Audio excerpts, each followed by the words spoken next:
بسم الله الرحمن الرحيم. إن الحمد لله نحمده ونستعينه ونستغفره ونعوذ بالله من شرور أنفسنا ومن سيئات أعمالنا من يهديه الله فلا مضل له ومن يضلل فلا هادي له وأشهد أن لا إله إلا الله وحده لا شريك له وأشهد أن محمدا عبده ورسوله أما بعد adúpẹ́ fún Ọlọ́run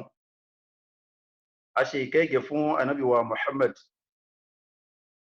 Ọlọ́run ọba tí alladhi nazzala al-furqana ala abidihi ó lọ sọ Qur'anu kalẹ̀ fún ẹrú rẹ̀ tí ṣe ànábì wa Muhammad. Ọlọ́run wá ń sọ fún wa nínú àyà náà pé yakuna lil alamina nadhira. Qur'ani tá sọ kalẹ̀ yìí kìí ṣe ọ̀rọ̀ awẹ́wà, kìí sọ̀rọ̀ awẹ́wà, kó lè bá jẹ́ ìkìlọ̀ ni fún gbogbo ayé. Ọlọ́run nínú àyà kan náà Ọlọ́run lè bí mọ́ sọ kalẹ̀, ó sì sọ orísìí tó fi sọ kalẹ̀. Àbí Ọlọ́run ọba Allah ọba ọ̀kan ṣoṣo. Qur'anu náà Ọlọ́run mọ́sá jẹ́ ó jẹ́ ìkìlọ̀ fún wa kó jẹ́ sábàbí tá fi wà aljanna. Allahu walladhi amara bis-siyam wa nasumuhu. Ọlọ́run pàṣẹ pé ká gbààwẹ̀ a sì ń gbà. Amara bis-salati wa adaynaha. Ọlọ́run ní ẹ máa kírun a sì ń kí. Ọlọ́run náà ló wà ní kápá aljanna lọ́dọ̀. Ọlọ́run mọ́ sí léwọ̀ fún wa. Ẹ̀rí lónìí a máa bára wa sọ̀rọ̀ nínú ọgbà ọ̀rọ̀ al-adiyat, suratul adiyat láti máa bára wa sọ̀rọ̀. Afẹ́ọlá ọ̀kan ṣoṣo ọlọ́mbẹ́lọ́n àwọn dàkàtírò wa ní orí plátífọ́ọ̀mù yìí látorí Professor Dawood, Dr. Muhammad, Dr. Abdulwasi, Dr. Pokuola, Dr. Abdulrashid, Dr. Idris àti gbogbo àwọn dàkàtírò wa pátá àti gbogbo àwa tá ń bọ̀ lẹ́yìn. Ọlọ́run jẹ́ kí Ọlọ́run ó lé wa bá Ramadana. Àánú Ọlọ́run ní mọ́sàájí kára àánú Ọlọ́run náà. Ẹ ti ṣetán mi ìgbà Ọlọ́run mọ́ síbẹ̀ fún wa. Àwa afọ lásìkò ibi Ọlọ́run fún àwọn àfà wa nílẹ̀ Yorùbá, Sheikh Kamaldeen nílùú Ìlọrin, Sheikh wa Adam, bàbá wa ní Mádùlá Arọ́bí nìbàdàn, àti gbogbo àwọn àfà lórúkú mẹ́rẹ̀ẹ̀rin ayé. Ọlọ́run ọba Allah mọ́sà àbánigbáṣẹ́ wọn, ìfẹ́ mọ̀dálù iláyà mọ́jọ ṣẹlẹ̀ sí wọn. Ọlọ́run mọ́ sọ̀rọ̀ wọn bí alladhina dhalla sa'yuhum fil hayati dunya wa hum yahsabuna annahum yuhsinuna sun'a. Àwọn tí wọn ò ní tí wọ́n gbà tí wọ́n sì máa tẹ́wọ́ lọ́dọ̀ Ọlọ́run báyìí. Ọlọ́run mọ́ sọ̀rọ̀ wọn bẹ́ẹ̀. Wọ́n ti gbìyànjú nú ẹ̀sìn. Àwa tá ń bọ̀ Ọlọ́run jẹ́ káàánú lè ṣe dáadáa. La hawla lana wala quwwata illa billah. Na'am. Suratul Adiyat. Ọlọ́run bẹ̀rẹ̀ a'udhu billahi minash shaytanir rajim. Bismillahir rahmanir rahim. Wal 'adiyati dhabha. Ọlọ́run sì bẹ̀rẹ̀ Suratul Adiyat náà ni. Ẹ̀rí tafsiru tá fẹ́ ṣe afáwa Zamzami tí wọ́n kọ Manzumatu tafsir, Sheikh Zamzami, Sheikh Abdulaziz Zamzami. Wọ́n ní tafsiru ilmun bihi yabihathu an ahwali kitabina min jihati inzali kitabina min jihati inzali. Ohun tí ń jẹ́ tafsir ilmun mímọ̀ kan ni yabihathu an ahwali kitabina, yóò máa sọ fún wa nípa condition ìwé tọ́lọ̀ ń sọ̀kalẹ̀ fún ànábì wa Muhammad tí ṣe al-Qur'an. Àwọn àyà yìí yóò sọ fún wa, yóò sọ ń pa àwọn súrà tí ń bẹ́ẹ̀ fún wa. Àyà wo ni ó jẹ́ pé àyà tún layliya, èwo ni nahariya, èwo ni sọ̀ìfíyà, èwo ni ṣìtáyí. Àyà wo ló sọ̀kalẹ̀ nínú ọyẹ́, èwo ló sọ̀kalẹ̀ nínú òru. Àyà wo ló sọ̀kalẹ̀ lọ́sàn, èwo ló sọ̀kalẹ̀ ní òru. Èwo ló sọ̀kalẹ̀ ṣáájú hijira, èwo ló sọ̀kalẹ̀ lẹ́yìn hijira. Gbogbo tí tafsir ọmọ wádìí lélẹ́yìí. Àfáà ni yóò mọ wádìí nípa tírà wa minji àtìlí inzali bọ́lọ̀ ń ṣe sọ̀kalẹ̀. Òun náà láwa sọ díẹ̀ nínú táwọn àfáà sọ nípa al-adiyati báyìí. Bẹ́ẹ̀ súrà wà súrọ́tù in tí ń jẹ́ súrà ta'ifatul mutarjama tàlátù ààyè lè àkọlé àsìmá tàlátù ààyè lè àkọlé àsìmá. Afáàní tí ń jẹ́ súrà ta'ifatul al-mutarjama ay ta'ifatu min al-ayati al-mufassara nígbà tí a bá kó àwọn àyà Kùránì jọ tá wá ṣàlàyé ẹ̀ ó ní ó máa jẹ́ súrà bẹ́ẹ̀ súrà tó kéré jù ó náà ní salatu ayyin li aqalli as-sima èyí tó kéré jù ló dá àyà mẹ́ta bíi suratul Kawthar bíi Nasr àti suratul Asr òun làwọn afáàfin máa sọ pé ma tahadda Allahu ahadan bi aqalli min thalathi suwar bi aqalli min thalathi ayat àwọn ta'adiyat kó wá ní mú wa kò sí ní tó kéré tó ju àyà mẹ́ta lọ torí pé inú súrà ni wọ́n wà ọlọ́mọ sábàrí kí anábì wa Muhammad sallallahu alaihi wasallam ẹ̀rí súratu adiyat makiya alal arjahi ọ̀gọ̀rọ̀ àwọn àfáà ní makiya ní 99% of àwọn àfáà wọ́n ní adiyat makiya ní ṣùgbọ́n Anas ọmọ Malik Anasi ibn Maliki kìí ṣe Maliki ibn Anasi Maliki ọmọ Anas ó ní imamu Madina Anasi ọmọ Maliki ó ní ẹni tó gbé lọ́dọ̀ Ànábì wa Muhammad tó ṣe ẹrú sí Ànábì wa Muhammad ọlọ́mọba ní radiyallahu anhu wa radu anhu ọlọ́mọba ní kí àwọn sọ̀hábà Anasi lọ sọ pé Madaniya ní ó ní Madaniya ní Adiyat ìjẹ́ kí ló ṣẹlẹ̀ ó nítorí pé ogun ò tíì dé ní Maka dèpò pọ́lọ̀ wọn mọ̀ sọ pé wálé Adiyat ti dọ̀bẹ̀ á òun fi àwọn ẹṣin kan búra tí wọ́n máa ń sáré dọ́bù ha táàmù wá gbọ́ popopo tínú wọn máa wá dún bì tí mímí wọn lágbára nígbà tí wọ́n bá ń lọ sógun ogun ò tí ì dé a jẹ́ pé súra yìí ṣe Madaniya ni ṣùgbọ́n ala arja'il aqwali ulama èyí tó fẹsẹ̀ múlẹ̀ jù náà ni pé Makiya ni nítorí kíni torí pé ṣáájú kí tẹ̀síríàtì islamiyya kó tó gbalẹ̀ ní Madina ń làwọn Lárúbáwá ti mọ̀ wọ́n ti mọ̀ àwọn Lárúbáwá ti mọ̀ tí máa jẹ́ kíni o ẹ̀sìn tí wọ́n fi máa jagun so àwọn àfáà ní Makiya ní suratul Adiyat sura yìí ó wà ní tẹ̀rìtìbù mi'a ọgọ́rùn-ún ní tẹ̀rìtìbù rẹ̀ tá a bá ní ká tẹ̀rìtìbù al-Qur'an ó wà ní 100 inú 114 bákan náà àyà 11 oníbẹ̀ nínú suratul Adiyat àwọn aráàfin tí ń bẹ nínú Adiyat wọ́n jẹ́ 164 àwọn àfáà kan ní 163 wọ́wọ́ arja 163 yẹn oúnjẹ lọ́fẹ̀ẹ́sẹ̀ rinlẹ̀ jù bẹ́ẹ̀ ni àwọn gbèrò tí ń bẹ ń bẹ wọ́n jẹ́ 40 bíi suratul Duha ẹ wá ní suratul Adiyat yìí nítorí káwọn bá fàṣíkò ṣòfò lillahi sha'nu fima tabtadi'u bihi suwaruhu àwọn sura tó lọ́n sọ̀kalẹ̀ nínú Qur'an Ọlọ́run ní ó ní àwọn condition kan tí wọ́n place wọn sí ẹ jẹ́ ń ká àwọn àyà mẹ́ta káwọ́ bọ́lọ́ ń ṣe bẹ̀rẹ̀ wọn Ọlọ́run ọba Allah nígbà tí yó bẹ̀rẹ̀ súrátù Nur ó ní súratun anzalnaha wa faradnaha súrà ló fi bẹ̀rẹ̀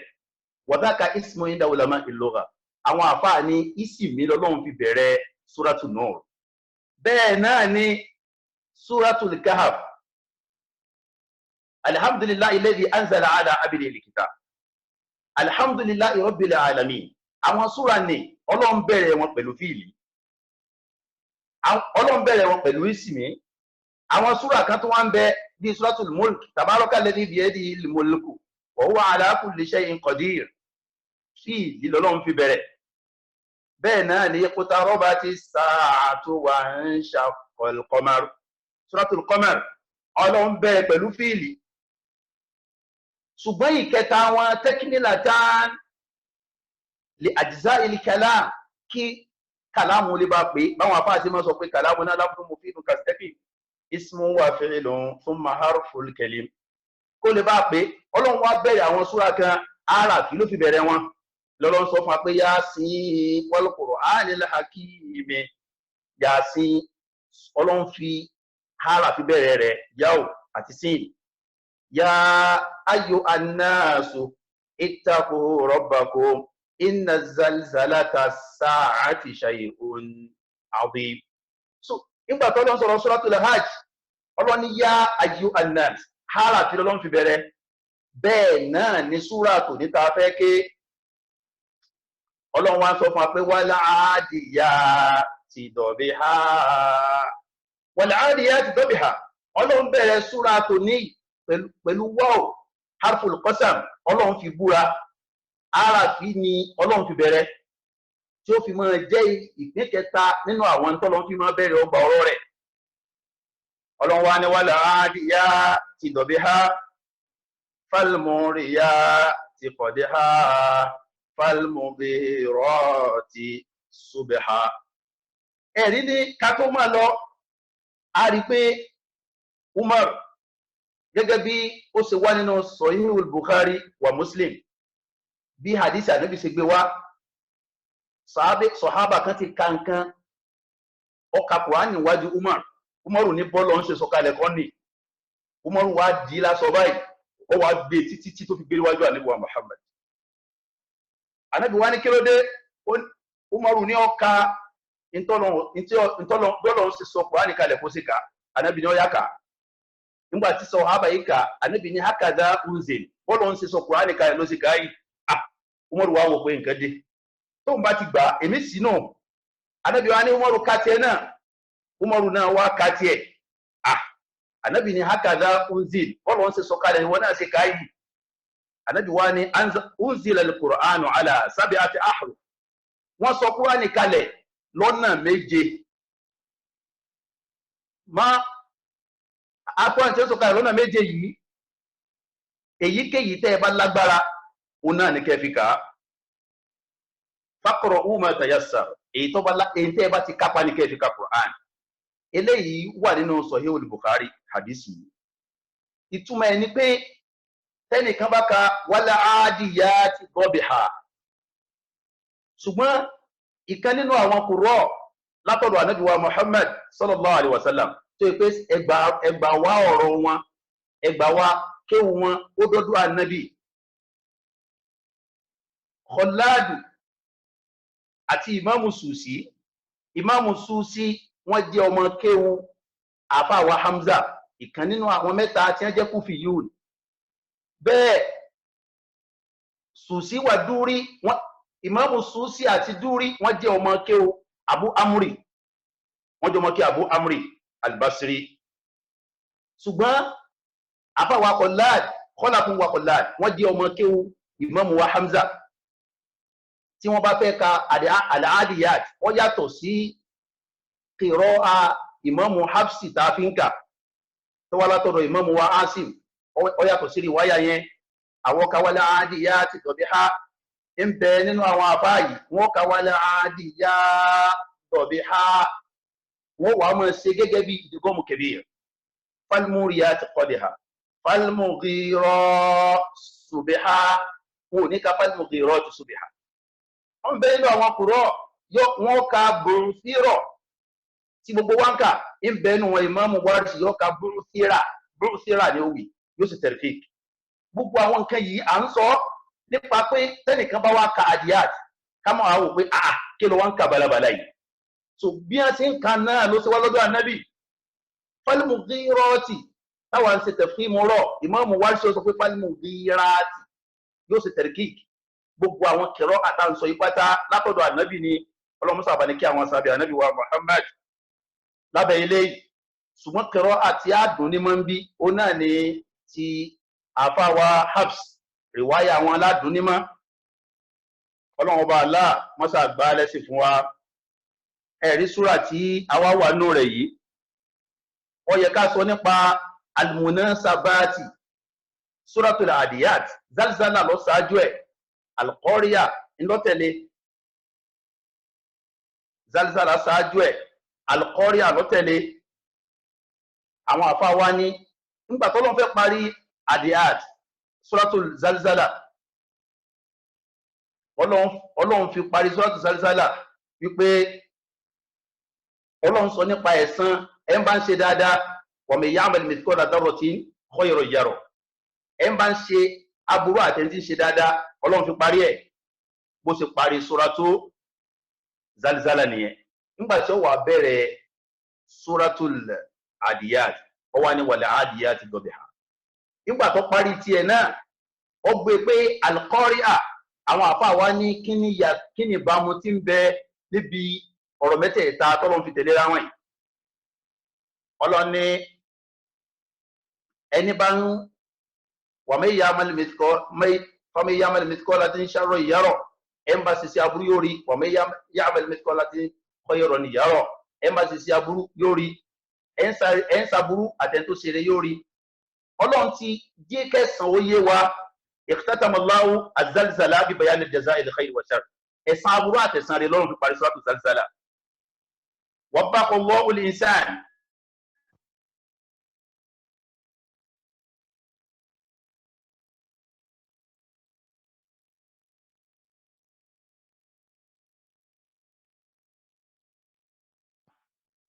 nígbà tó lọ́n sọ fún wa wípé ẹ̀san ń bẹ ẹ̀san burú ń bẹ. Ọlọ́run wá fẹ́ kó yí à wípé bóun ṣe pèsè ẹ̀san dáadáa lẹ́fẹ́ ní ṣe dáadáa àwọn èèyàn kan ń bẹ wọ́n tún ń takò ọ̀rọ̀ Ọlọ́run nítorí ẹ̀. Wọn ò ní ọ̀rọ̀ yóò ṣe wọ́n lójú lọ́yìn ní pé Ọlọ́run mọ̀ ní ẹ̀ ń bá ṣe dáadáa níparí suratu adiyat ẹ̀ ń bá ṣe àìdá yóò gba ìdá ẹ̀ ń bá ṣe dáadáa yóò gba dáadáa. Ọlọ́run wá ní bó ṣe wá rí wal adiyati dhabha. Mo fi àwọn ẹṣin kan tí wọ́n máa ń sáré tínú wọn ó sì máa dún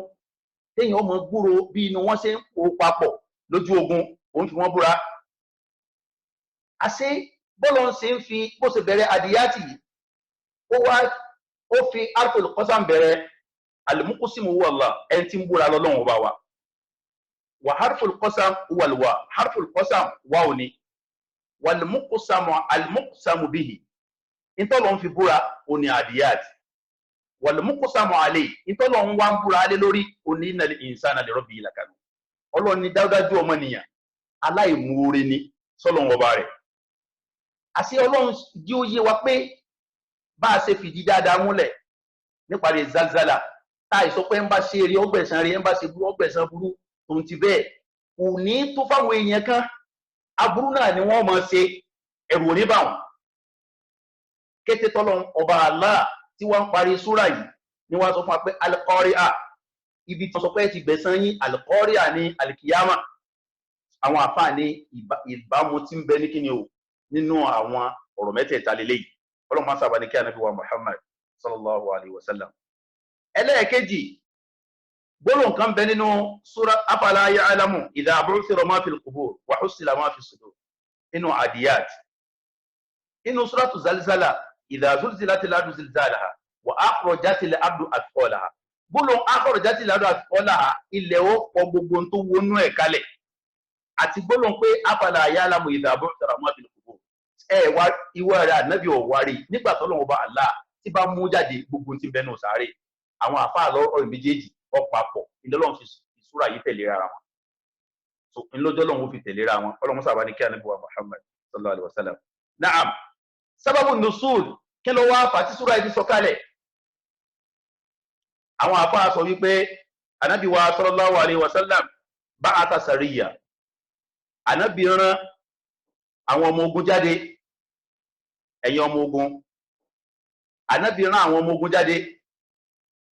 wọ́n wá títí àwọn yẹn ò dé. Ìyẹn àwọn ọ̀tẹlẹ̀múyẹ́ as-sariyya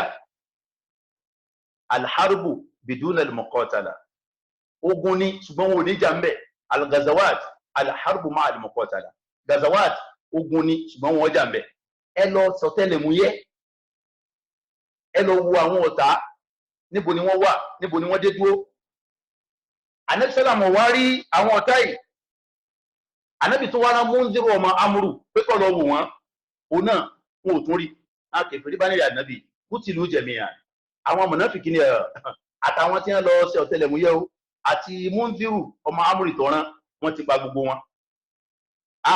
Inú wa bí Ànábì sálàmù lọ́lọ́run bá sọ àyà kalẹ̀ pé wal adiyati dhabha. Ọlọ́run fi gbé Ànábì jà pé ilé Ànábì ṣe sùúrù. Àwọn ẹsẹ̀ kan bẹ tó yẹ pé tí wọ́n bá ń lọ lójú ogun rẹ̀ àfà èèyàn mọ̀ ń gbọ́ tí ń bẹ nù wọn níbi tí wọ́n lè sa eré dé so Ọlọ́run fi ń rọ ànábì lọ́kàn pé àtàyè pé ogun ni kò sí wàhálà so àwọn ìkànnù táwọn àfáà sọ lélẹ́yìí wọ́n jẹ́ pé àrísàbùnù súrì kan tó fi gbogbo ara fẹsẹ̀ múlẹ̀ lórí súrà yìí ṣùgbọ́n tí wọ́n sàsọ náà nìyẹn náà ikhwatal iman wal adiyati dhabha àwa fẹ́ máa tú súrà yìí Ọlọ́run wá ní wal adiyati dhabha ó ń fi àwọn ẹṣin búra àwọn ẹṣin tó jẹ́ pé dhabha tí wọ́n bá ń lọ èèyàn mọ bí ibi tí wọ́n ń sáré dé èèyàn mọ gbọ́ bu tínú wọn mọ dún níbi tí wọ́n ń sáré dé Ọlọ́run ló fi wọn búra àwọn àfáà wá ní wal adiyat àdáyáádú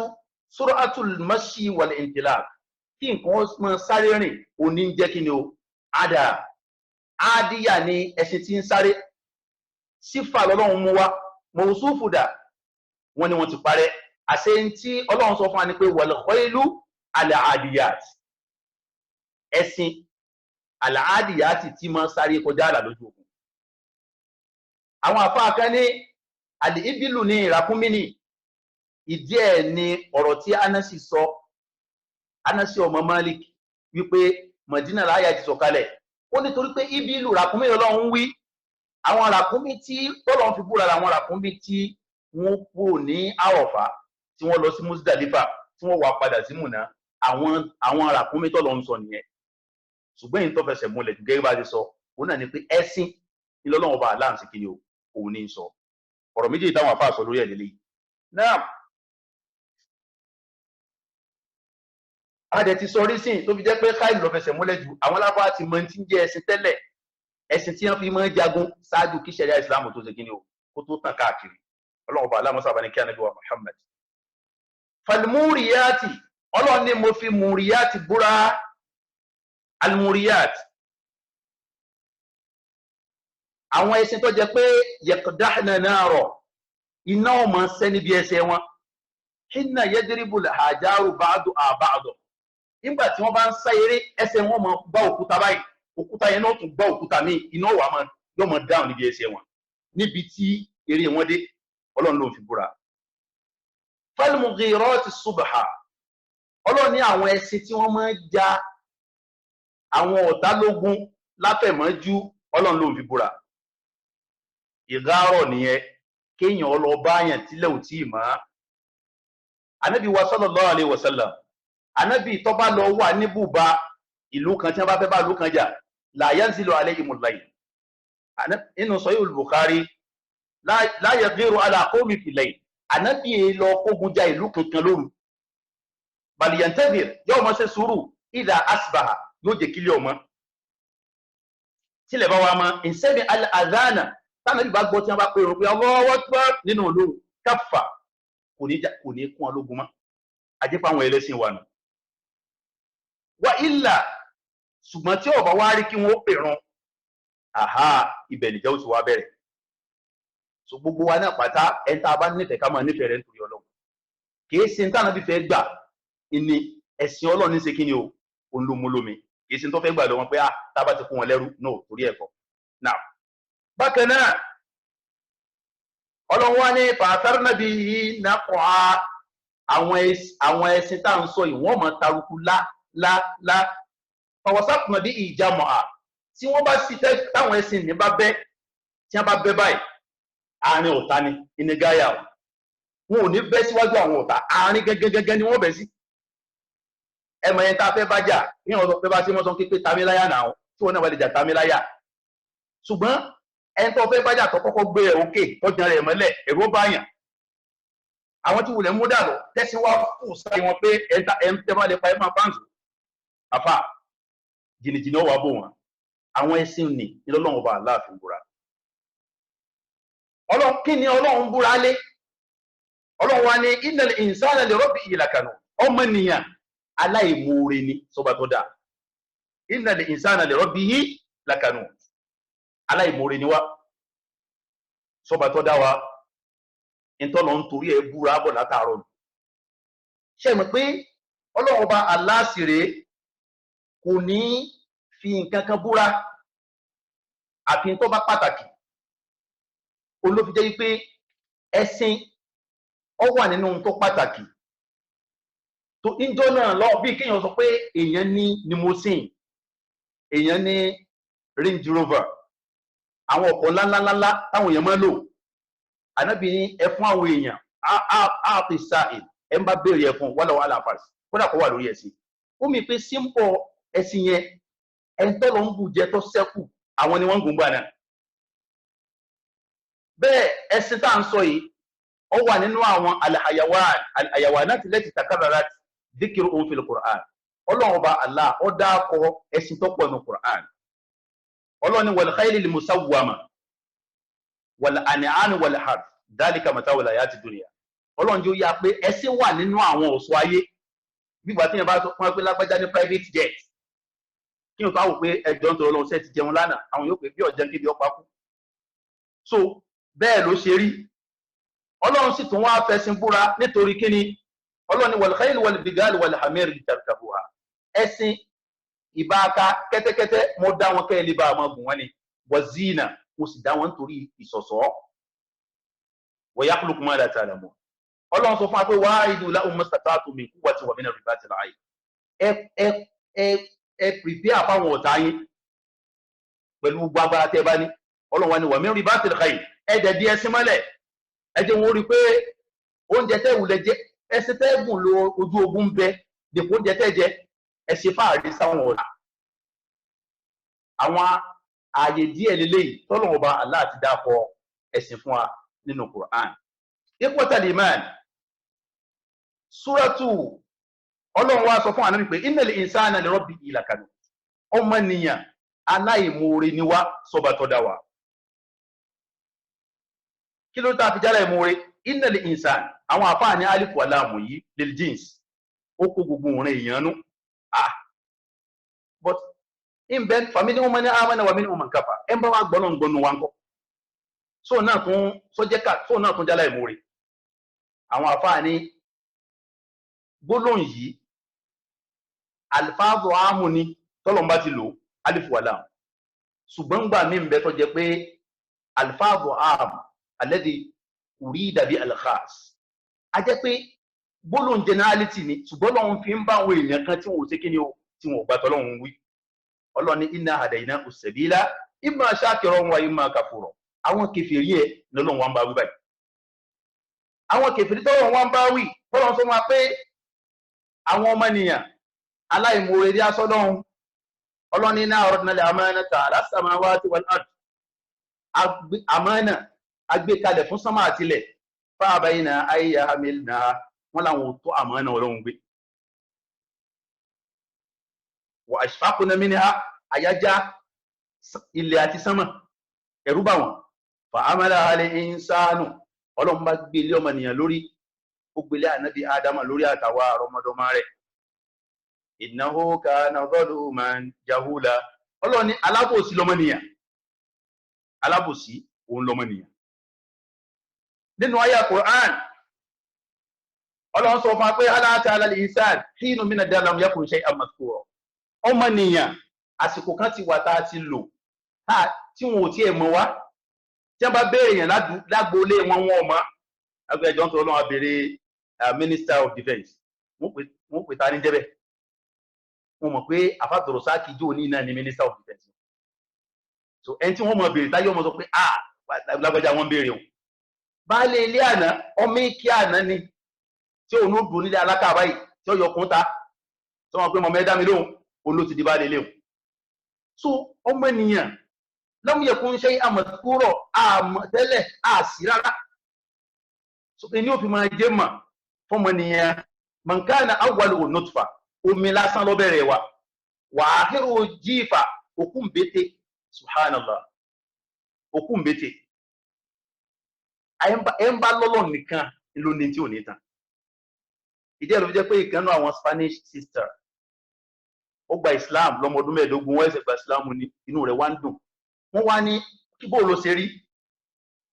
kí ló rí lẹ́yìn ìgbà tó di Islam. Ó ní I feel peace. Pé kí kárí yóò kí àlàáfíà ọ̀dẹ́ bá yẹn nú ẹ̀mí òun rí gẹ́gẹ́ nígbà tó ń di mùsùlùmí. Gbogbo téèyàn bá ní tí ọba lọ́lọ́ àfa ẹ̀rọ ni. Innal insana li rabbihi lakanud ọmọnìyàn aláìmoore ni wá aláìmoore òun ni wá Ọlọ́run ọba Allah àwọn àfáà ní innal insana li rabbihi lakanud wa innahu ala dhalika la shahid bẹ́ẹ̀ wa innahu Ọlọ́run ọba ala dhalika la shahid ó sì rí gbogbo eléyìí Ọlọ́run jẹ́rìí wa kò tọ́ ni aláìmoore ni wá àwọn àfáà kan nínú wọn ní ad-damiru yarju ila al-insan wa innahu ọmọnìyàn ala dhalika la shahid ó náà má pé kí ni o aláìmoore lòun àwọn àfáà kan sọ pé ntẹ́ ewéhun méjèèjì náà ni ntí méjèèjì fi lọ ní pé Ọlọ́run ní yá ahlal kitab ẹ̀yin tá a fún ní tírà lima takfuruna bi ayati llahi kí ló dé tẹ́ fi ń ṣe àìmoore sí àyà Ọlọ́run wallahu shahidun ala ma ta'malun bẹ́ẹ̀ èmi Ọlọ́run sì ń wo ogun tẹ́ ń ṣe o ìyẹn sọ fún wa pé a ò yẹn ọ̀dọ̀ ọmọnìyàn ní sẹ́rí sí ẹlẹ́ẹ̀kejì àwọn tí ìyẹn sọ fún wa pé ọ̀dọ̀ Ọlọ́run ní sẹ́rí sí àwọn àfáà tí wọ́n sọ pé no ọ̀dọ̀ ọmọnìyàn ní sẹ́rí sí wọ́n ní Ọlọ́run sọ fún Ànábì wa Muhammad sallallahu alaihi wasallam wípé balil insanu ala nafsihi basira walau alqa ma'adira balil insanu ala nafsihi basira ọmọnìyàn náà ó rí nàrí tí ń ṣe ọmọ sí ọwọ́ ẹ̀ walau alqa ma'adira pé ẹkùn ní ó tún wá máa mú excuse wá yóò máa mú excuse wá pé n tó parí bẹ́ẹ̀ ó mọ̀ pé àìdá lòun ṣe sọba tó dáhùn ní ló fi jẹ́ pé tó wájú ọ̀gbìn dàkì yá mà nínú Suratu Yasin Ọlọ́run ní yawma nakhtimu ala afwahi ẹnu ọmọnìyàn yóò dì wa tukallimna aydihim ọwọ́ ni ọmọ sọ̀rọ̀ wa tashhadu arjuluhum ẹsẹ̀ ọmọ jẹ́rìí pẹ̀lú gbogbo ń tàṣì so eléyìí ń sọ fún wa pé Ọlọ́run jẹ́rìí wa ó fi wá jẹ́rìí ara wa jẹ̀mọ́ orí àdánwò lọ́bọ́ sí àfikún kálukú ṣe dáadáa àwọn ìjọ àná lọ́lọ́run bá wí ká tó wá pa wà alladhina ayatu tanzila Kùránì sọ̀kalẹ̀ níjọ́ tí ó ń bẹ láyé àwọn tọ́lọ̀ ń bá wí Ọlọ́run ọba Allah mọ́sàbà ní kẹ́ Ànábì wa Muhammad sallallahu alaihi wasallam Ọlọ́run ẹ̀rí Ànábì wa sallallahu alaihi wasallam Ànábì ní kadhabani nínú hadith Imam Bukhari hadith kursi Ọlọ́run sọ pé kadhabani ibnu Adama wa ma yanbaghi lahu an yakdhibani ọmọ Ànábì Ádámù já mi nírọ́ bẹ́ẹ̀ kò sì tọ́ fún ó pè mí Ọlọ́run nírọ́ wọ́n ṣàtàmọ̀ ní ó tún bú mi wa ma yanbaghi lahu an yashtumani bẹ́ẹ̀ kò tọ́ kọ́ ni ó bú mi fa amma takdhibuhu iyaya ètò fi jẹ́ ìmí Ọlọ́run nírọ́ fa qawluhu iná ní gbólóhùn tó sọ pé lan yu'idani kama bada'ani ara ọ̀nà tó mọ̀nìyàn fi jẹ́ lakanud aláìmoore ọmọnìyàn dáyé tán ó wá sọ pé lan yu'idani kama bada'ani tá a bá sọ bẹ́ẹ̀ lẹ́nu pé a ti wáyé eléyìí náà bá wọ́n ti tòjé bolóòsà ló pọ̀ bẹ́ẹ̀ tí ó ṣe kíni o okùnrin tí ó bọ̀ tá a bá sọ pé Ọlọ́run lè dá wa padà sí bá a ṣe sí tẹ́lẹ̀ kápá sọ lẹ́nu ìṣesí wa ń sọ pé bẹ́ẹ̀ rìn ẹ̀rí Nàìjíríà káwọn èèyàn dáwó fún tálákà COVID-19 tí táwọn ìlú dẹrú ọmọ ìlú gbogbo ìlú dẹrú ọmọ ìlú wọ́n nítorí ẹnìkan báyìí wọ́n sì gbé oúnjẹ lọ sí àìmọye kilometers nítorí ẹnìkan pé mo lọ wà torí ẹnìkan ṣoṣo ọjọ́ máa lú wọn ọjọ́ máa lú wọn kí ìlú tó wá dáwó jọ fáwọn ọmọ ìlú kẹwàá ní ọ́fíìsì accountant general jóná so eléyìí náà sọ fún wa pé tá à ń wí ni pé Ọlọ́run ti dá wa ná kò sálìkì àmọ́ ìtumọ̀ ẹni yẹn gbogbo ẹni bá mọ̀ pé òun ó dùn ó wọ́sọ́ yawma yaqumu nnasu li rabbil alamin tó yàn wá sí wa o owó oúnjẹ ó ní tá a lè jẹ ká tó wá kówó ó ní téèyàn ọ̀nà kó tó kúrò láyé ó ní wọn bá ń téèyàn ọ̀nà kó tó kúrò láyé kí la wá kówó jọ fún Ọlọ́run bá Allah ṣèmọ̀nà fáwọn gbogbo ló tó bá rí bẹ́ẹ̀ lágbàáyé kó ṣèmọ̀nà fáwọn aráàlú wa náà naam Ànábì ní gbólóhùn tọmọnìyàn fi ń sọ pé àníṣẹ́ Ọlọ́run ò lè tó ń fi ń já Ọlọ́run rọ ni pé a ti wò pé a ti wá ná kò ní sí dúró tá gbó mọ́ wájú Ọlọ́run dé kókó wọn máa sọ pé lágbájá máa lọ náà máa lọ àlùjánnà irú ẹ̀ ò ní ṣẹlẹ̀ ṣùgbọ́n gbólóhùn tọmọ nìyẹn fi ń sọ pé fàkọ́ọ̀lù Ọlọ́run wa ní bẹ́ẹ̀ ni laysa awwalul khalqi ahwana alayya min i'adati ẹni tí mo kọ́ dá níjọ́ tí n ti dẹ́ni kankan láyé Ànábì Adam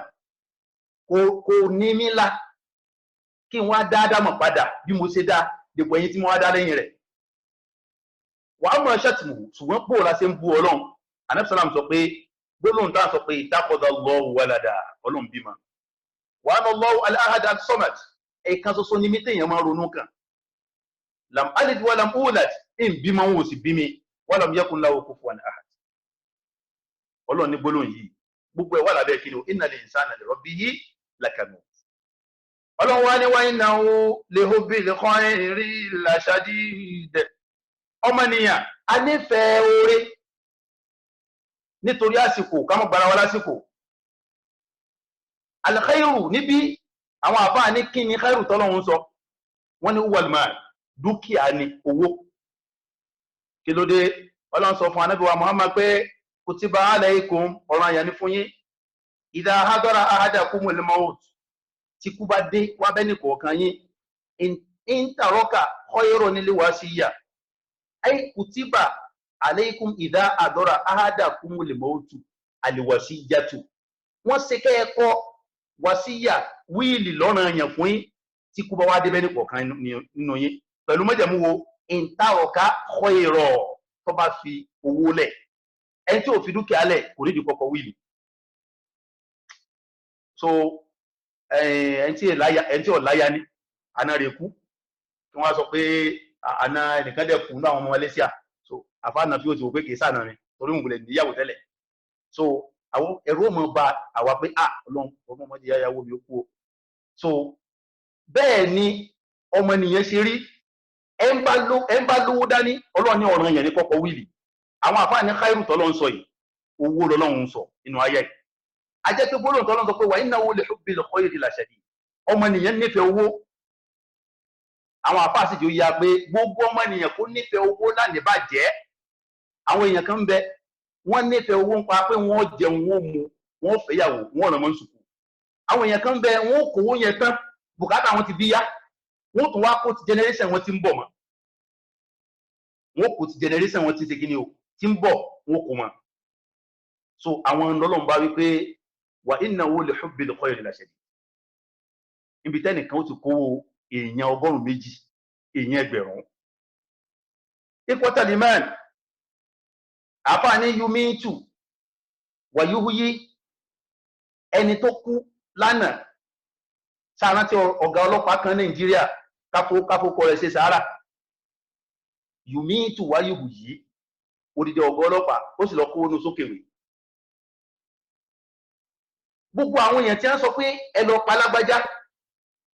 ìdá kí wọ́n pa tán kí wọ́n pa àwọn náà owó lọ pa wọ́n yẹn wáyé wù yí owó sì mọ́jẹ́yàn ọ̀sẹ̀ nígbà míì gbogbo ẹni tó ti ó kù díẹ̀ kó ti fẹ́ bọ́ alíkì àmọ́ Ọlọ́run wà ṣe gọ́fúnà wọn ní gọ́fúnà kan tó wúlò tó dáa bí gọ́fúnà Borno tó mọ́ káàkiri yọkàndínlẹ́gbẹ̀ẹ́ títí kan pé ọ̀dà ẹ̀rì tí mọ́ gbé lọ síta mo pe gọ́fúnà ló ń dáhùn gbé wá yumitu wa yuhyi ó wà mayitu li nafsihi owó tọ́lọ̀ ń sọ pa nífẹ̀ẹ́ yìí òkú gan sí ló ń nà ṣùgbọ́n yamshi bila rijlihi ila kulli janib ibi tó wò lè dí òsì parara ó ti dé Nàìjíríà Ọlọ́ni wa tuhibbuna al-mala hubban jamma àwọn èèyàn nífẹ̀ẹ́ owó gan inú táwọn nífẹ̀ẹ́ olówó wà gẹ́gẹ́ bá a ṣe ń káyà kọ́ ní ìfún Suratul Adiyat ikhwatal iman àfáà ní idha khotaba al-ghaniyyu banati qawmi tẹ ọlọ́lá tó bá àpúròchì ọmọ àwọn èèyàn kan pé ẹ dákun ẹ fún alọmọ yín afẹ́fẹ́ yàwó àbúsọ̀ fi ya ẹjẹ́ afẹ́mọ yín wọ́n wá wò pé lágbájá o síríọ́sì ó ní mo síríọ́sì irú àwọn èèyàn ní rọ̀kísìnà mílẹ̀ masarati wal bishara inú wọn wà dùn pé owó wa dé báyìí kí ló dé bàbá nàbí ẹ tó ti di mínísítà àwọn ló fẹ́ lágbájá ó ti di mínísítà báyìí inú wọn dùn pé olówó fẹ́ mọ́ wọn ṣùgbọ́n wa in ja'a al-faqiru walau taqiyan tó ló sì bá dé kódà kó bẹ̀rù ọlọ́run pé kó lọ bẹ̀rù ọlọ́run jù dhahabna ila salati al-istikhara wọ́n wà ní àti gbọ́ntẹ́ sọ ṣùgbọ́n ẹjá sí istikhara náà afá máa ha kúrà ní kò sí wàhálà ẹsájà sí istikhara kódà wọ́n ti parí kútùbù síta alhamdulillah wà ẹjá sí istikhara so kódà gan àwọn wọ́n wà nú àwọn tí wọ́n ó ṣe competition kúrà ní lágbàáyé so wọ́n wà nú wọn so wọ́n ó ṣe ní oko àkànrán ní ọ̀la pé oko àkànrán náà dáa so tá bá parí istikhara á jẹ gbọ́ àfá kí ló fà owó torí owó ni kì í sí torí ọlọ́run ìtọ́nà wa ń sọ pé tó fi gbogbo nǹkan búra ẹjẹ́ adẹ́yìn bẹ́jẹ̀ mọ́ ìyàwó ilé ọ̀gbọ́dọ̀ nífẹ̀ẹ́ owó jù bẹ́ẹ̀ ni baálé ilé ọ̀gbọ́dọ̀ nífẹ̀ẹ́ owó ẹlòmíì nífẹ̀ẹ́ owó ìyàwó rẹ̀ ògbérí ẹlòmíì nífẹ̀ẹ́ owó ọmọ ọ̀kan àwọn èèyàn ń kówó jáde nínú báńkì wọ́n fi ń tọ́mọ ìwọ wá ń kówó tiẹ̀ òun kó lọ báńkì ọmọ rẹ̀ wá rìn káàkiri ọmọ rẹ̀ rìn káàkiri ọmọ rẹ̀ wà mọ̀ pé àwọn alágbájáre bóyá bí kan náà la bá wà báyìí ṣùgbọ́n jọ tí wọ́n ń ṣe exam jam bàbá dáàdì tèmi ọ̀gbà jam ní ìyàtọ̀ tí ń bẹ̀rẹ̀ àríwá lónìí ẹwù bí tí wọ́n dé dúró láyé lónìí ikhwatal iman wà ń lá àlàkà nafsu tẹ́lómi bá rówó nínú asfari tààtàzù ara rẹ̀ ó sì bùbá sọ pé sówó rẹ̀ ó ti gbà pé ikú nìyẹn wà ń mọ̀ rọ̀bí ká nash tí wọ́n bá wá gbé kó síwájú ń kọjá ẹlòmíì ó sì tàgá mọ́mútà yóò wá síbẹ̀ tó ti dákú wà láàdámà kò sì dákú pé àwọn ti wá kú báyìí àwọn ohun àmọ́ kírun déédéé báyìí wọ́n ti Sheikh Yunus kọlọ́mọdé ṣe dáadáa fún ọmọ Canada ni wọ́n ṣe practical janaza fáwọn ọmọ wọ́n ní bọ́ ìyẹn ọjà tó jìkú oní ẹwà fi sí òkú tó kù ní ẹbá gbénú kú sí wọ́n dì wọ́n tọ́wọ́ bá ti mímọ́ kọ́ ọmọ sọ́wọ́ olóhun mi máa mí zùn wọ́n dẹ̀ gbé sínú pósí wọ́n wá gbé lọ sí yàrá tó sókùn àfà wọ́n wá paná wọ́n wá jáde ní wọ́n ké Sheikh ọ̀rọ̀ ẹsẹ̀ sùúrù ẹmọ́ ti lọ gbé orúkún ti bọ́ọ̀lìkì àwọn ọdọ́tọ́ so nígbà tí wọ́n gbé jáde wọ́n ní ìlàgùn wọ́n ní táwọn fi kún Canada onímọ̀ kọ́kọ́ dé mọ́sálásí pé síbí sáré ó ṣe rí rè ohun ò ní fọ́lọ́ ń ṣeré mọ́ ikhwatal iman tá a bá kókó jama alikiyama náà ni wa innahu li hubbil khayri la shadid ọlọ́run wá sọ fún ànábì wa Muhammad ní parí afala ya'lamu idha bu'thira ma fil qubur tá a bá mọ̀ idha bu'thira ma fil qubur in tí ó máa ṣẹlẹ̀ nígbà tọ́lọ́run bá Allah tí bá ń fún gbogbo tí ń bẹnu sàárè jáde wa hussila ma fi sudur ìtí ń bẹnu ọkàn ọlọ́run máa ṣèdájọ́ wa pẹ̀lú ẹ̀ gbogbo tí ń bẹnu ọkàn ẹ̀dá pátá ọlọ́run wa ní inna rabbahum bihim yawma'idhin lakhabir ọlọ́run ọba wọn ìjọ tá a sọ yìí yóò tún wá fún ọ ní èrò tó ń kálukú ṣe àwọn àfáà ní inna rabbahum bihim kí ló dé tọ́lọ́run sọ pé inna rabbahum bihim ó yẹ kó singular ló yẹ kó jẹ́ ẹ̀sìn bọ́mọnìyàn lọ́lọ́run sọ àwọn àfáà ní bi'tibaril ma'na ọlọ́run wo ìtumọ̀ ní kò wo lábùsù kìí ṣe gbọ́dọ̀ ìsàn lọ́lọ́run wo ọlọ́run wo ìtumọ̀ pé kúlà ìsàn gbogbo ọmọ ènìyàn lọ́lọ́run ṣe kíni o ní lọ́lọ́run fún ní rògbò iṣẹ́ tó ṣe ikhwatal iman àti wá ń sọ fúnra wa ní parí wípé bọ́lọ̀ ṣe lówó fún wa nírò níjó wá ní ọlọ́run wá sọ pé al-qari'a ọjọ́ tí ń kalẹ̀kùn ní mọ́lẹ̀ qari'a ayàtọ̀ tẹ̀lé nìyẹn àwọn àfáà nítorí ẹ̀san yìí ní lọ́lọ́run fi so Suratul Adiyati ọwá súnmọ́ al-qari'a kí wọ́n máa rò pé òsìn tí ó ṣẹlẹ̀ àwọn sáti ẹ̀ tí kọ́kọ́ jẹ́ lọ náà a máa sọ gọ́rùn ọdún méjì ní alìkíámọ́ tó àfà nígbà tí COVID-19 ṣẹlẹ̀ gbogbo ara rò pàyé ti fẹ́ parẹ́ nígbà tí èèyàn tó bá tutù 800 tí wọ́n kú ní ìlú kan lọ́jọ́ kan ẹnìkan ní Italy ó sì hangi rẹ̀ obìnrin ó sì kọ lẹ́tà alẹ́ pé ohun ò fẹ́ kí ohun ó kú tán káwọn fámílì òun náà tó máa kú tẹ̀lé òun èyí ohun ò fẹ́ káìsàn tí ń ṣe wọn ràn nígbà COVID-19 dáyé wàlẹ́ àti rò pé kò sí búyẹ̀ mọ́ àlìkìyámọ̀ tó. Abẹ́ Ọlọ́run bá àlá mọ́sá àgbàbọ̀ wa Ọlọ́run. Ikhwatal iman, Ọlọ́run ní idha bu'thira ma fil qubur, àfáàní wandub zamanan sálàfà, ìwọ náà dárò àsìkò tó ti lò lọ. Sàwátà fi ìsúfà, tó jẹ́ pé iṣẹ́ aburú ló ṣe, ìwé rẹ̀ black. Walam tazal mu'takifa ala liqabihi shan'i, ó tún wáyé ogbò lẹ́yìn tó tún ṣiṣẹ́ aburú di sí iná. Kámúlá yìí látàn àwùdá àtàhà, mélòó mélòó òru tó ti padé sí pé February 14 alẹ́ ọjọ́ náà lágbára Valentine, àwùdá àtàhà máa fi mọ̀ ìnàbùdá àtàhà. Níbi táwọn èèyàn ti yẹn náà fílà ẹsẹ̀ ni wọ́n sẹ́lọ̀ ń jọ náà, ṣùgbọ́n lọ́n torí àánú rẹ̀ ó ì tún sẹ̀mí lónìí, ó tún sẹ̀mí lónìí. Àfáàní falbas shi'aron nadami, ìwọ náà wọṣọ àbámọ̀. Owó tí mo nífẹ̀ẹ́ tó toríjọ́ tí ń pàdé Ọlọ́run, àìdá mi tó mo jáwọ́ ń bẹ̀. Ilbas shi'aron nadam waskub sha'abi badami, sunkún bí ẹni tí ń kó ẹ̀jẹ̀ lójú. Ó ti gbàgbé pé inú àwọn èèyàn méje tí wọ́n wà lábẹ́ ìdí Ọlọ́run, ẹni tó bá bó ẹkún dhakarallahu khaliyan, ó dá Ọlọ́run rántí pé yìí sì dùn wájú Ọlọ́run pẹ̀lú bálabàlá tí mò ń ṣe. Bàbá adọ́tí ayé náà ó sì ń sun ẹkún. Ẹni tí wọ́n bá ṣẹlẹ̀ sí abẹ́ ìdí níwà tó bá dálì kìyàmù. Àfáàní uskub sha'abi badami, sun ẹkún kó sun ẹ̀jẹ̀ qabla zawali al-qadam, ṣáájú kẹsẹ̀ rẹ̀ ó tó yẹ sáré, kó tó yẹ sínú iná lórí afárá sìráàtì níjọ̀gbìn dálì kìyàmù. Qabla su'i masra'i, kí wọ́n tó túfọ̀ rẹ̀ láyé pé lágbájá lọ. Àbálẹ́káyìrì, sí àbálẹ́káyìrì náà wọ́n mọ̀ pé tóun àti Buhari jọ ń lo ọ́fíìsì, ọlọ lásìkò tó ń kálukú rò pé ọlọ, ṣùgbọ́n dáadáa rẹ̀ ọlọ. Àwọn oṣù mẹ́ta tí ó kú àwọn 1000 ó sì ti lé lọ́dún 5-6. Àwọn àìtá, àwọn ọmọ òrukàn, wọ́n máa ń sẹ́ndì owó wọn tí wọ́n nà ní inbox, ní ó sẹ́ndì owó sí wọn pé owó wọn rèé. Inú wọn ẹni tó jáde secondary, ẹni tó ti lọ́kọ, ọmọ òrukàn 1000 nílò nìkan rán.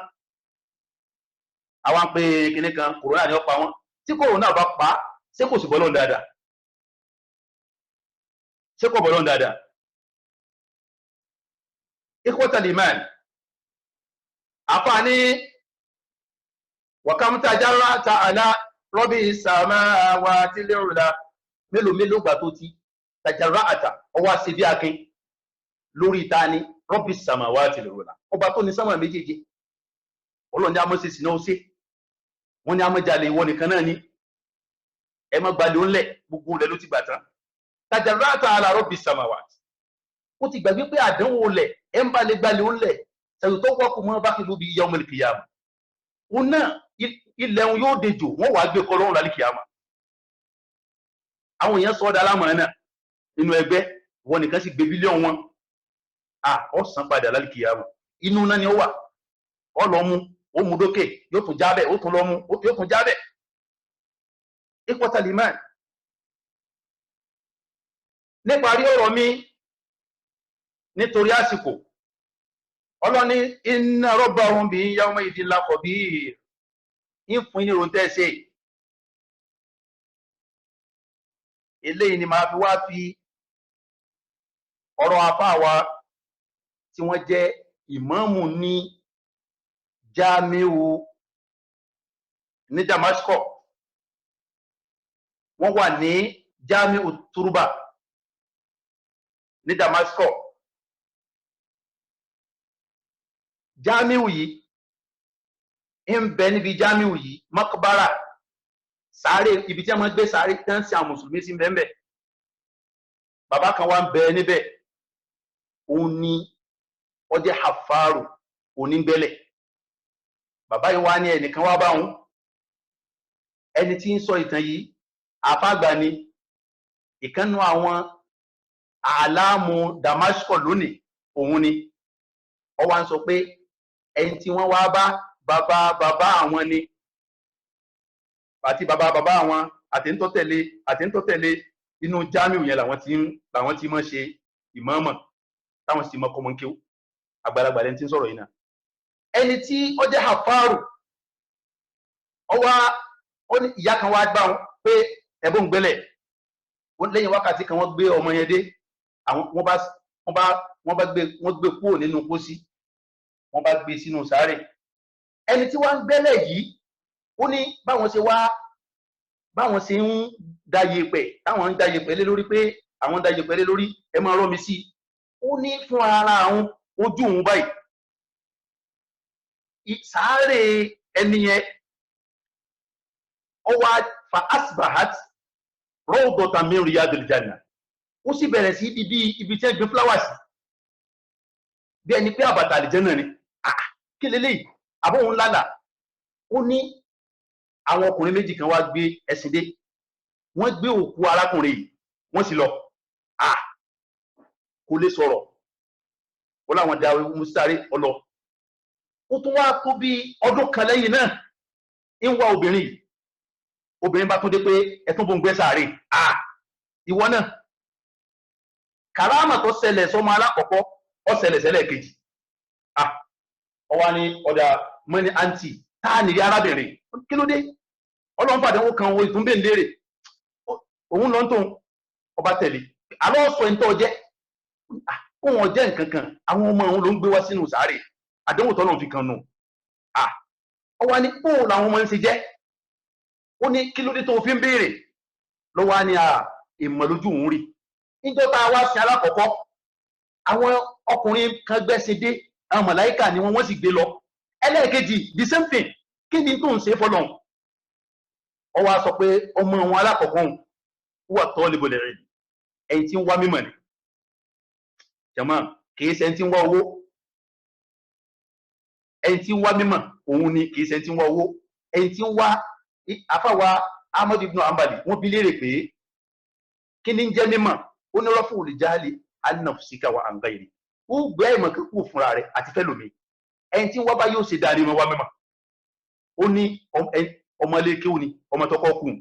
bó wà lẹ́ẹ̀kejì ó ní wà akhuhu ya'malu najjara kápẹ́ńtà ní ẹlẹ́ẹ̀kejì ó ní náwó lé alákọ̀ọ́kọ́ lórí. bàbá wa wò pé sípò tọ́lẹ̀sán ọlọ́run àṣepọ̀ àdéhùn tó lọ́wọ́ sí fún àdéhùn múṣẹ́.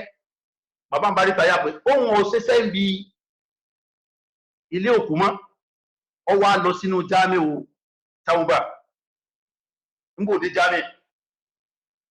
ọ wá bá ṣéèkù wa Said Burhan bàbá ṣéèkù Said Burhan ńlọ́ba ọmọ ọdún mélòó ní ó ní 45 years kí lẹ wá ṣe olóhùn wá kéwù ẹ máa kéwù 45 years kí lẹ fẹ́ máa jẹ́ orí ẹ̀fìn yìí lẹ̀ kí ló dé ọ wá sọ ìtàn yẹn fún bàbá wọn bá ní kọ́ lọ Rájìrùmíyà bàbá Rájìrùmíyà ó bẹ̀rẹ̀ sí ní kéwù usta bàbá wa ń sọ pé àwọn fọlọ́n búra ẹni táwọn ń sọ̀rọ̀ rẹ̀ ó ní Sheikh Abdulrahman Al-Hafa ẹ ń bá wọ Damascus lónìí pé ó ń bẹ̀rẹ̀ Sheikh Abdulrahman Al-Hafa àwọn èèyàn ní gbójú òkè lẹ́ẹ̀mejì bàbá 45 years ó wá di àfà nílùú ní Damascus wọ́n wá ní gbogbo ẹni tó tẹ̀lé wọn pátá àwọn àrọmọdọ́mọ rẹ̀ kéwù ni wọ́n ń ké títí tó fi wá lórí Sheikh Abdulrazak Al-Hafa oní fámìlì wọn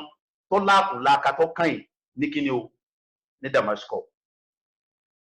ìta àtúrí ẹ̀ sọ ìtàn yìí ni pé ẹjẹ́ awáyé wọn bá gbogbo ẹ̀ ń bá ṣiṣẹ́ àlìkíyàmà ayé ó yẹ àlìkíyàmà ní ọyẹ ṣùgbọ́n ẹ̀ ń bá ṣiṣẹ́ ayé táyé bá yẹ yóò yẹ ilẹ̀ fún àlìkíyàmà. abiola ọba Allah Suratul Adiyat tá a fi ṣe ra wa ní tá a sọ táwọn afáàlù sọ ń pa ẹ̀ ọlọ́run ọba Allah mọ́sá jẹ́ kó wúlò fún wa o ọlọ́run mọ́sá sí dáadáa fún wa la hawla lana wala quwwata illa billah subhana rabbika rabbil izzati amma yasifun wa salamun ala al-mursalin walhamdulillahi rabbil alamin.